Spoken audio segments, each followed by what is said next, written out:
The 1950s were supposed to be America's golden age on four wheels. Post-war money was flowing, factories were humming, and every major automaker was racing to build the next great American car. Chrome was king, tail fins were climbing higher by the year, and ambition had absolutely no ceiling. But ambition without execution is just expensive disappointment. Today, we're counting down 12 of the most misguided cars to ever roll out of an American factory. Not to laugh at them, but to understand exactly where the vision broke down, where the engineering fell apart, and where the marketing wrote checks the machines simply could not cash. Number 12. The 1951 Mercury Monterey. On paper, the Mercury Monterey was everything a post-war buyer could want. Long, elegant body lines, shiny chrome catching the light at every angle, a silhouette that looked like it belonged on a Hollywood film set rather than a suburban driveway. Ford designed it to sit between their basic sedans and the premium Lincoln lineup, targeting buyers who wanted a taste of luxury without committing to the full price tag. Visually, it delivered completely. Then you actually drove it. Under the hood lived the same flathead V8 that powered much cheaper Ford models, adequate for slow city crawling, but nothing more. The steering was heavy, the body was oversized, and maneuvering through everyday traffic felt less like driving and more like steering a barge through a canal. The interior offered nothing that genuinely cheaper competitors weren't already providing. With a higher price tag and zero technological advantage to justify it, the Monterey's reputation collapsed quickly. Today, it lives in history as a fashion car, stunning to photograph, frustrating to own. Number 11. The 1950 Ford Crestliner. Ford needed something to stand out in the fierce post-war sales war, and their answer was the Crestliner, a sedan whose defining feature was a black vinyl roof. That was the big idea. Fake leather stretched across the roofline, designed to telegraph sportiness and upscale appeal to buyers hungry for something fresh. Beyond that vinyl roof, the Crestliner brought absolutely nothing new. Same flathead V8, standard suspension, conventional steering. No mechanical upgrades, no innovation, nothing to justify choosing it over a Chevrolet or Plymouth sitting right beside it on the lot. The vinyl roof divided opinion sharply. Some buyers found it sophisticated, many more found it gimmicky. Without a genuine mechanical foundation to stand on, Ford quietly discontinued it not long after launch. Number 10. The 1957 Lincoln Premier. If the Crestliner suffered from too little, the 1957 Lincoln Premier suffered from catastrophically too much. Chrome everywhere, a body stretching nearly 19 feet, a curb weight pushing past 5,000 pounds. The Premier announced itself as the pinnacle of American luxury, and it dressed the part convincingly with thick cushioned seats, premium materials, and a catalog of electric accessories that seemed almost futuristic. But luxury and usability are two entirely different things. Driving the Premier through any real city was a genuine ordeal. The bulky front end restricted visibility. The massive frame turned every parking lot into a problem. The V8 was powerful on paper, but the car's sheer weight made it sluggish and gas-hungry in practice. Meanwhile, Cadillac advanced their engineering while Lincoln piled on more chrome instead of more substance. The Premier faded not because it lacked ambition, but because it confused excess with excellence. Number 9. The 1958 Buick Limited. Buick had spent decades earning a reputation as accessible luxury, the sweet spot between everyday Chevrolets and the rarefied world of Cadillac. Then came the 1958 Limited, and Buick seemed to forget everything that reputation was built on. At over 19 feet long and nearly 5,000 pounds, the Limited was less automobile and more floating monument to chrome. The 364 cubic inch V8 sounded muscular until you learned it was hauling all that mass at fuel economy figures routinely hitting single digits. Buick moved only around 7,400 units before retiring the nameplate in 1959. The Limited stands today as the clearest demonstration of what happens when a brand chases spectacle at the direct expense of the customer's actual experience. Number 8. The 1959 Chevrolet El Camino. The idea was genuinely compelling. Marry the style of a passenger coupe to the utility of a pickup truck and give buyers the best of both worlds in a single package. Chevrolet built the El Camino on the Impala platform, which meant it arrived wearing the full flamboyant styling of the era. Massive tail fins, low sweeping stance, lines that turned heads on any boulevard. That same dramatic styling worked directly against both jobs the El Camino was supposed to do.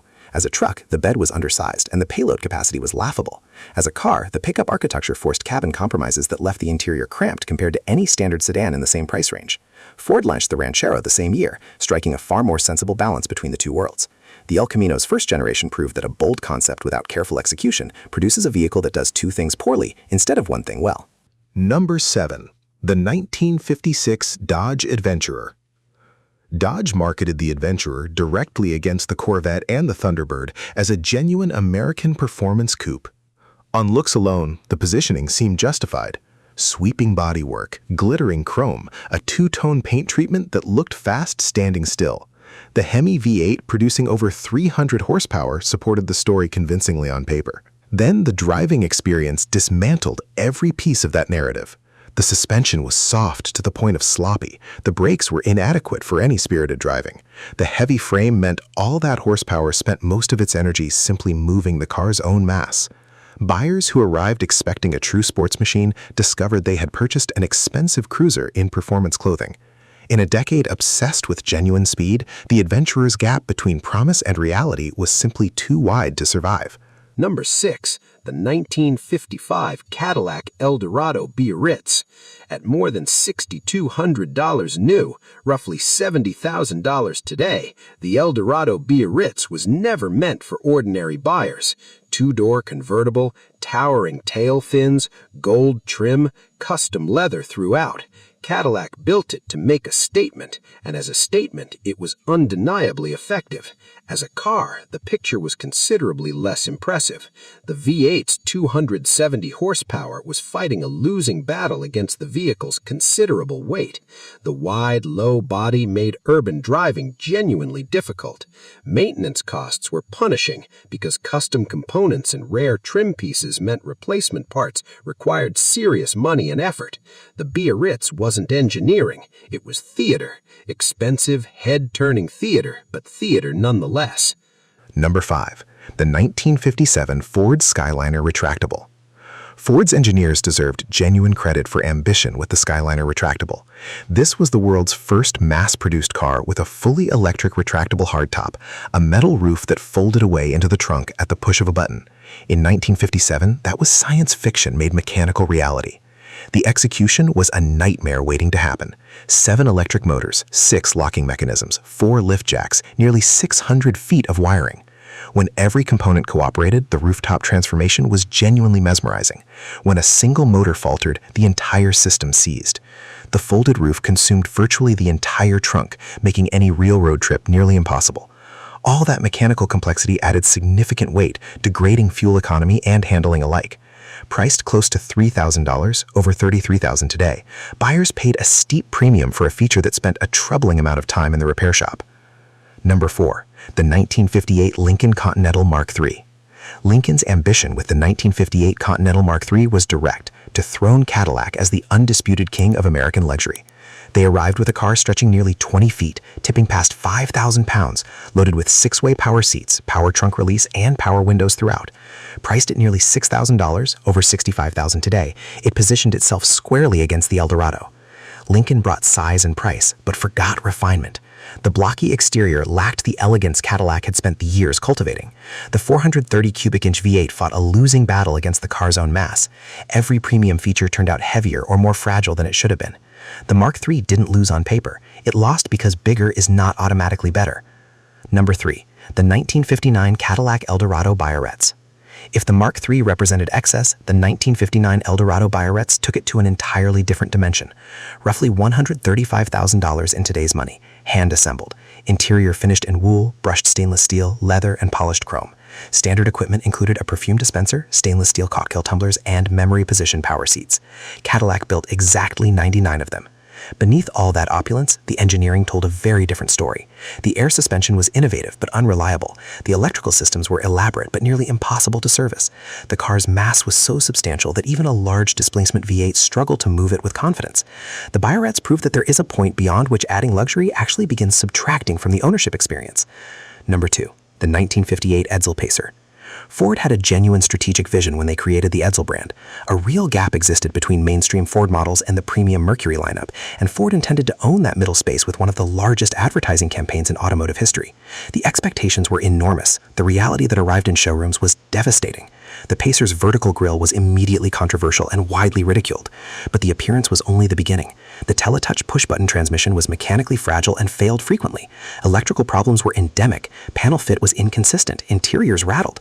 All of this arrived during an economic downturn, asking buyers to spend nearly $3,000 on a car they had every reason to distrust. Dealerships withdrew support, sales collapsed, the Edsel brand was gone within 3 years. Number 1. The 1959 Ford Edsel Ranger. The Edsel Ranger arrived carrying the full weight of a brand already in crisis. Ford needed it to prove the concept was sound even if the execution had stumbled. Instead, the Ranger became the gravestone of the entire enterprise. The controversial grille returned. The push-button selectors and dome-style gauges were bold ideas that proved clunky, unreliable, and costly to repair. The V8 provided adequate power, but an uninspiring experience that gave buyers no emotional reason to choose the Ranger over a conventional Ford. Build quality remained a persistent problem. Panel gaps, interior rattles, trim that simply did not align properly. The Ranger's legacy is not just the story of a bad car. It is the story of what happens when a manufacturer mistakes boldness for insight, when marketing momentum substitutes for genuine understanding of what customers actually need. The Edsel name became a synonym for failure, not because Ford lacked resources, but because they never stopped to ask whether the car solved a real problem for a real buyer. Every vehicle on this list carried genuine ambition behind it. Engineers who believed in the design, executives who staked careers on the launch. Decades later, each one teaches the same fundamental lesson. The chrome fades, the tail fins come down. No amount of spectacle can substitute for a machine that truly serves the driver behind the wheel. If this video reminded you of a car you'd forgotten, leave a comment below. Subscribe if you haven't already, and we'll see you in the next one. These weren't failures born from laziness. They were products of a genuinely exciting era, one where American automakers believed anything was possible if you dreamed big enough. Sometimes that spirit produced legends. Sometimes it produced the cars on this list. The stories are worth knowing because the difference between a classic and a cautionary tale comes down to one question nobody asked before the first model hit the showroom floor.